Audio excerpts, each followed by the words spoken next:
बिस्मिल्लाहिर्रहमानिर्रहीम। अस्सलाम वालेकुम नाज़रीन, आप यूट्यूब चैनल देख रहे हैं। मैं इमरान खान हूँ। डोनाल्ड ट्रंप का दौर ख़त्म और जो बाइडन का दौर शुरू। जो बाइडन 20 जनवरी को हलफ उठाने के बाद अब अमरीकी सदर बन चुके। जो बाइडन ने बड़ी अहम चीज़ें जो हैं वो अनाउंस की थी सदर बनने से पहले। 5 बहुत बड़ी चीज़ें जो उनके वादे थे कि ये मैं करूँगा, और अब सदर बनने से पहले जो अनाउंसमेंट आई, जो उनके chief of staff Ron Klain ने जो क्लेम किया, जो उन्होंने कहा कि जो बाइडन ये वो चीज़ें हैं जो अब करने जा रहा है, और वो बहुत बड़ी बड़ी चीज़ें। मुसलमानों के लिए बहुत अच्छा है उसमें कुछ, और कुछ फैसले अमेरिकन के लिए बहुत अच्छे हैं। ये सारा कुछ मैं आपको बताऊंगा, और जो लोग अमेरिका जाना चाहते हैं या अमेरिका में रहते हैं उनके लिए भी बड़ी बात है। ये सारी चीज़ें आपके सामने रखते हैं, लेकिन पहले जरा जो बाइडन को आप समझें ये बंदा कौन है। जो बाइडन एक इंतहाई बुजुर्ग आदमी है, 78 साल उसकी उम्र है। ये पाकिस्तान में लोग 60 साल की उम्र में रिटायर हो जाते हैं, तो रिटायरमेंट के 18 साल के बाद अगर आप इसको ऐसे देखें तो वो अमेरिका का सदर बनने जा रहा है। यानी वो एक नया सफर शुरू कर रहा है उस वक्त जब पाकिस्तान में लोग रिटायरमेंट के बाद 18 साल गुजार चुके होते हैं। एवरेज लाइफ जो है लोगों की वो 60 से 70 साल है, लेकिन वो 78 साल की उम्र में अमरीकी सदर बनने जा रहा है। अमरीकी तारीख का सबसे ज़ईफ सदर है, सबसे बूढ़ा आदमी है जो अमेरिका का सदर बना है। इसका जो तारीख पैदाइश है वो 20 नवंबर 1942 है। जब इसने इंतखाबात लड़े तो 77 साल का था, अब जब सदर का हलफ उठाया तो 78 साल का है। इसकी सेहत के हवाले से कुछ तहफ़्फ़ुज़ात ज़रूर होंगे अमरीकी इदारों को, अमरीकी हुकूमत को, क्योंकि बहुत बुजुर्ग आदमी है। पेंसिल्वेनिया का रहने वाला है। 50 साल पहले इसने डेमोक्रेट पार्टी जो है उसके अंदर शमूलियत इख्तियार की थी, तो ये 50 साल पहले ये मशहूर होना शुरू हुआ अपनी पार्टी में। बहुत पुराना आदमी है। यानी अगर ये कहा जाए कि डेमोक्रेट्स में अगर पुराने तरीन लोग हैं तो उनमें एक ये जो बाइडन है। और 1972 में इसने अपना पहला इलेक्शन सेनेट का लड़ा था। बड़ा मुश्किल इलेक्शन था, लेकिन वो इलेक्शन इसने जीत लिया था। इसके इलेक्शन जीतने के बाद एक कार का हादसा हुआ।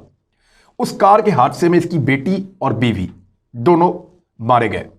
इसके 2 बेटे इंतहाई जख्मी हालत में अस्पताल में पड़े थे, और यह भी दिल बर्दाश्ता अस्पताल के अंदर मौजूद था। तब इसकी फैमिली ने, इसके इलाके के लोगों ने आके इसको समझाया कि अब तुम्हें अपनी जिंदगी उन लोगों के लिए गुजारनी चाहिए जिन लोगों ने तुम्हें वोट देकर सेनेटर मुंतखब किया। और इसने अपनी जिंदगी का पहला हलफ जब इस आदमी ने अपनी जिंदगी का उठाया था तो अस्पताल के कमरे से उठाया था, टेलीफोन के जरिए। तो यह है जो बाइडन का आगाज। बहुत सारे अहम ओहदों पर रहा है। ये 3 दहाइयों तक सेनेटर रहा अमेरिका का, और फॉरेन अफेयर्स की कमेटी का चेयरमैन रहा, जुडिशल कमेटी का चेयरमैन रहा, और बहुत सारी मरतबा इसने मईशत के मैदान में अपनी खिदमात सर अंजाम दी। बराक ओबामा जब अमेरिकी सदर बने 2008 में, तो तब ये बनना चाहता था, लेकिन बराक ओबामा को पसंद किया गया, वो बन गए। बराक ओबामा ने अपने दौर में जो बाइडन को नायब सदर बनाया अपना, और अहम तरीन और हसास तरीन जितने मामला थे सदारत के उस 8 साल के दौरान, उन तमाम के अंदर इस आदमी का बड़ा कलीदी और अहम रोल था। जो बाइडन, इसने जो बड़े बड़े काम किए वो कौन से थे? इसको बाद में बराक ओबामा ने इसकी खिदमात के एवज इसको अमेरिका का सबसे बड़ा एक सिविल अवार्ड है जिसे कहते हैं मेडल ऑफ फ्रीडम, वो बराक ओबामा ने इसको दिया था। ये बहुत बड़ा एजाज है। तो इसने रूस को सप्लाई रोकी है अपनी जिंदगी के। इसके जो बड़े कारनामे उसमें यह है कि रूस को जो हथियारों की सप्लाई थी, जब सर्द जंग का दौर चल रहा था अमेरिका और रूस के बीच में, तो इसने उसको रुकवाने में बड़ा अहम रोल प्ले किया था। नेटो इत्तेहाद बनाने में और अमेरिका का नेटो इत्तेहाद मजबूत करने में इसने बड़ा अहम रोल प्ले किया था, उसको तगड़ा किया था। मुसलमानों के खिलाफ किसी भी जंग के ये खिलाफ था। पहली जो गल्फ वॉर हुई इसने मुखालफत की थी उसकी, लेकिन 9/11 के बाद इसने अपनी सोच को बदला, और फिर इसने कभी मना नहीं किया कि अमेरिकन मुसलमानों पे हमला करें या ना करें, नेटो मुसलमानों पे हमला करें या ना करें। 9/11 के बाद इसने अपनी सोच को बदल लिया था। 2003 में जब दूसरी गल्फ वॉर हुई तो इसने उसकी हमायत की थी, लेकिन 2009 में जब अमरीकी फौजी उजलत में निकले इराक से बाहर, तो ये बंदा था जो उनकी हमायत करता कि निकालो इनको यहां से। उस उजलत की वजह से वहां पे दाइश जैसा ग्रुप बना, अलकायदा मजबूत हुई, और फिर मुसलमानों का खून बहा। वैसे देखा जाए तो ये यहूदियों ने मिलकर किया था CIA के साथ, और वहां पे एक खतरा छोड़ा इस तरह के दहशतगर्दों का जो मुसलमानों का खून बहा रहे हैं। यानी कल तक जो काम नेटो के फौजी कर रहे थे वो अब मुसलमान खुद कर रहे हैं, मुख्तलिफ ग्रुप उनके वहां पे खून बहा रहे हैं। इस आदमी ने यूरोप के साथ अमेरिका के ताल्लुकात को बेहतर किया था और साथ ही साथ ईरान पर जो पाबंदियां लगी थी अमेरिका की जानिब से उनको नरम करवाया था, बल्कि कुछ पाबंदियां खत्म भी करवाई थी, क्योंकि इसका यह मानना है किसी मुल्क को दीवार के साथ लगा के आप उसको खतरनाक हथियार बनाने से नहीं रोक सकते। या तो आप एक्सट्रीम स्टेप लें, आप जंग करें उस मुल्क के साथ, तो या फिर आप उस मुल्क के साथ ताल्लुकात बनाएं ताकि आप उसके मुल्क में जाएं वापस आएं, उसको तजारत करने दें, उसको जिंदा रहने दें, ताकि आप उसको अपनी बात मनवा सकें। तो ईरान का यह कहता है कि उसकी पाबंदियां खत्म की जाएं, यह पाकिस्तान के लिए बहुत अच्छा होगा। इसराइल की इसने मुखालफत की थी इस बात पे कि वो वेस्ट बैंक की एनेक्सेशन करना चाह रहा था, यानी जो वेस्ट बैंक का इलाका है जिसमें यरूशलेम भी शामिल है। अब वो जो वेस्ट बैंक का एरिया है जिसमें यरूशलेम शामिल है, बड़े अहम तरीन मुकद्दस मकामात हैं, उस सारे एरिया के ऊपर वो अपनी आबादकारियां कर रहा है और उसको इसराइल का हिस्सा बनाना चाहता है। इसकी जो बाइडन ने मुखालफत की थी और ये कहा था कि अगर आप इसराइल को एक अलग मुल्क और फ़लस्तीन को एक अलग मुल्क बनाएं तो फिर किसी फॉर्मूले के तहत यरूशलेम को इसराइल का दारुल हुकूमत बनाया जा सकता है, अदरवाइज ये मामला मजीद खराब होगा। तो ये मौक़िफ़ इसका बेहतर था, लेकिन इसने काफ़ी कन्फ्यूजन भी इसके अंदर रखी। 5 बड़े वादे मैं आपको बता देता हूं और अब ये क्या करने जा रहा है वो भी आपको मैं बताता हूं। मुसलमानों के लिए बड़ी खबर है। पहला वादा, क्लाइमेट चेंज की जो एक तहरीक है उसका हिस्सा बनेगा अमेरिका दोबारा से। दूसरा वादा, हेल्थ केयर का बहुत ज्यादा काम होने वाला है अमेरिका में, कोरोना में बहुत मार पड़ी है, उस मामले को ठीक करना है, बहुत बड़े फंड देने हैं, बड़ी इस्लाहात करनी है। तीसरा वादा, जो इमिग्रेशन की पॉलिसीज हैं उनको नरम किया जाएगा दुनिया के लिए अमेरिका की। चौथा वादा, नस्ल परस्ती का खात्मा किया जाएगा। जैसे जॉर्ज फ्लॉयड को मारा तो पूरे अमेरिका में आग लग गई, यानी काले जो हैं या स्याफाम अमरीकी जो है उनके ऊपर जुल्म होता है, दीगर लोगों पे होता है, तो वो कहते हैं जी मुसलमानों के साथ होता है, तो वो कहते हैं जी ये नस्ल परस्ती का खात्मा हमने करना है। पांचवां, ये इंटरनेशनल लीडरशिप एंड ट्रेड, वो कहते हैं ट्रेड को ज्यादा करेंगे और दुनिया के साथ ताल्लुकात को बेहतर करेंगे। अमेरिका को वो इज्जत, वो स्टेटस वापस दिलवाना है कि दुनिया ये तस्लीम करे कि दुनिया को अमेरिका लीड कर रहा है। डोनाल्ड ट्रंप के दौर में शक और शुबहात पैदा हो गए थे कि ये तो अमेरिका नहीं है जो दुनिया को लीड कर रहा था, ट्रंप तो वो आदमी नहीं है जो दुनिया को लीड कर सके।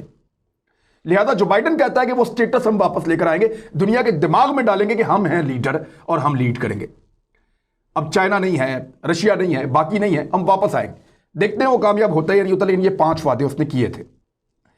अब पहले 10 दिनों में वो बहुत बड़ी बड़ी चीजें करने जा रहा है और पहले 1 घंटे में भी कुछ बहुत बड़ी बड़ी चीजें करने जा रहा है। और ये स्टेटमेंट दिया है chief of staff Ron Klain ने। उसने दावा किया है कि डोनाल्ड ट्रंप ने बहुत सारे ऐसे काम किए जिनको फौरन रिवर्स कर देगा जो बाइडन, कुछ इस्लाहात फौरी तौर पे करेगा। और ये ऐसी चीजें हैं जिनका दुनिया के ऊपर और अमेरिका के ऊपर बड़ा जबरदस्त इंपैक्ट आएगा। दुनिया भर के अखबारात ने इन खबरों को छापा, अल जजीरा ने, न्यूयॉर्क टाइम्स ने, वॉशिंगटन पोस्ट ने और द गार्डियन ने। इसके अलावा इसको इसराइल के अखबारात ने छापा, हिंदुस्तान टाइम्स ने इसको छापा, BBC, CNN, फॉक्स, तमाम खबरें जो है इसको छाप रही।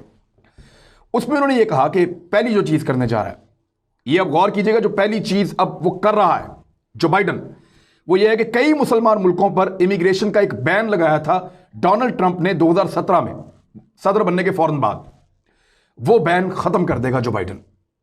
पॉलिसी तब्दील, कौन कौन से मुल्क हैं? ईरान है, इराक, लीबिया, सोमालिया, सूडान, शाम और यमन।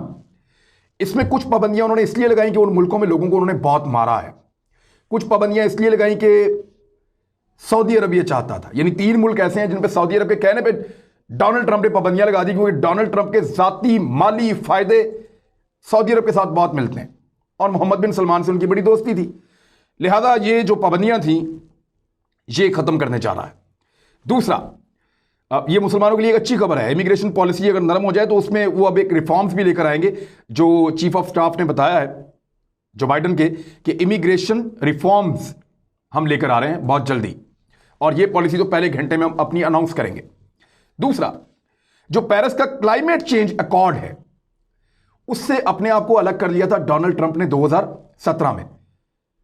यानी जो दुनिया में मौसमियाती तब्दीलियां हो रही हैं, माहौल तब्दील हो रहा है, आलूदगी आ रही है, लोगों का जीना मुश्किल हो रहा है, जंगल कट रहे हैं, और जो सनती इनकलाब आ रहा है उसकी वजह से बहुत ज़्यादा हवा जहरीली हो रही है, इन सारी चीजों को कंट्रोल करने के लिए अमेरिका एक मुआहदे का हिस्सा बना था, डोनाल्ड ट्रंप ने खत्म कर दिया, क्योंकि डोनाल्ड ट्रंप चाहता है कि सरमायादार ज्यादा से ज्यादा पैसा बनाए, उनका मुनाफा कम नहीं होना चाहिए। जो बाइडेन कहता है कि मुनाफा कम हो जाए लेकिन इंसान को और माहौल को नुकसान ना हो। मिसाल के तौर पे अगर आप सड़क बनाते हैं और साथ ये शर्त रखते हैं कि इस सड़क के दोनों तरफ बड़ी तादाद में, बड़ी मिकदार में दरख्त लगाए जाएंगे, तो इससे जो सड़क बनाने वाला उसका मुनाफा कम हो जाएगा इस शर्त से। लेकिन अगर वो ये जंगल लगाता है तो फिर वो क्लाइमेट को बहुत फायदा होगा। जो जहरीली गैसें छोड़ने वाली फैक्ट्रीज हैं, उनको अगर ये कहा जाए कि ऐसे प्लांट लगाने हैं, आपने गैसें नहीं छोड़नी, आपने इस तरह का बवाद नहीं छोड़ना, आपने ज़मीन को, ज़ेरे ज़मीन पानी को, हवा को गंदा नहीं करना, तो उनको बड़े महंगे इकदाम करने पड़ते हैं। तो डोनाल्ड ट्रंप ने उनको रिलीफ देने के लिए बड़े बड़े सरमायादारों को ये शर्त खत्म कर दी थी, इससे अपने आप को अलग कर लिया था। जो बाइडेन आते ही रीज्वाइन करेगा क्लाइमेट चेंज अकॉर्ड जो पेरिस का, उसको रीज्वाइन करेगा। तीसरा, मास्क पहनने को लाजमी करार देगा, क्योंकि ये डोनाल्ड ट्रंप मास्क का मजाक उड़ाता रहा है, वो पहनता भी नहीं रहा, तो वो लाजमी करार दिया जाएगा, खुसूसन उस वक्त जब आप ट्रेवल कर रहे होंगे। चौथा, जो स्टूडेंट लोन्स हैं, तुलबा को जो कर्जे मिलते हैं अमेरिका में, एक पॉलिसी है, डोनाल्ड ट्रंप ने उसका भी सत्यानाश किया था, उसको वापस स्टूडेंट के हक में किया जाएगा ताकि वो इस वक्त कोरोना के बाद जो मुश्किलात हैं उससे निकल जाएं। पांचवा, मैक्सिको और अमेरिका के दरमियान जो एक सरहद का इलाका है, वहां पे एक दीवार तामीर की जा रही थी, उसको फौरी तौर पे रुकवाया जाएगा, और जो खानदान बिखर गए हैं इस डिवाइड की वजह से, उनकी वापस रीयूनिटिंग के लिए इकदाम किए जाएंगे ताकि ये लोग वापस मिल जाएं, आपस में इकट्ठे रह पाएं। यानी ये जो दीवार है इसकी मुखालफत की थी डेमोक्रेट्स ने, लेकिन डोनाल्ड ट्रंप ने इसको बनाया था और बहुत हद तक आगे निकल गया था, तो फौरन रोकेंगे, ना सिर्फ रोकेंगे बल्कि लोगों को वापस इकट्ठा करने के लिए रोल प्ले करेंगे।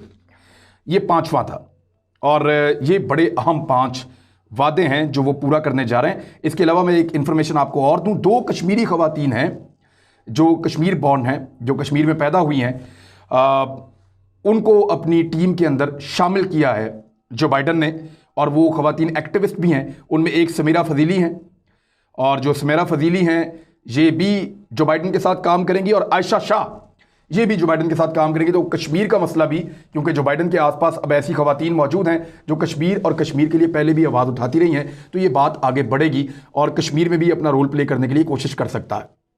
बहरहाल ये थी वो खबरें जो बाइडेन से जुड़ी हैं, कुछ उसका माजी, कुछ उसके वादे और कुछ उसके इकदामात।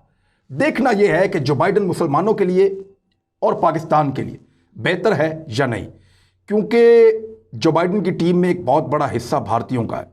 इस पे एक पूरा वीलॉग करूंगा, पाकिस्तान को जो बाइडेन कैसे देखता है, भारत को कैसे देखता है, और इस नए सदर के किस किस्म के इंपैक्ट आ सकते हैं इस खित्ते के ऊपर। इस पे एक डिटेल वीलॉग करेंगे। अपना ख्याल रखिएगा, अपने इस चैनल का भी। अल्लाह हाफिज़।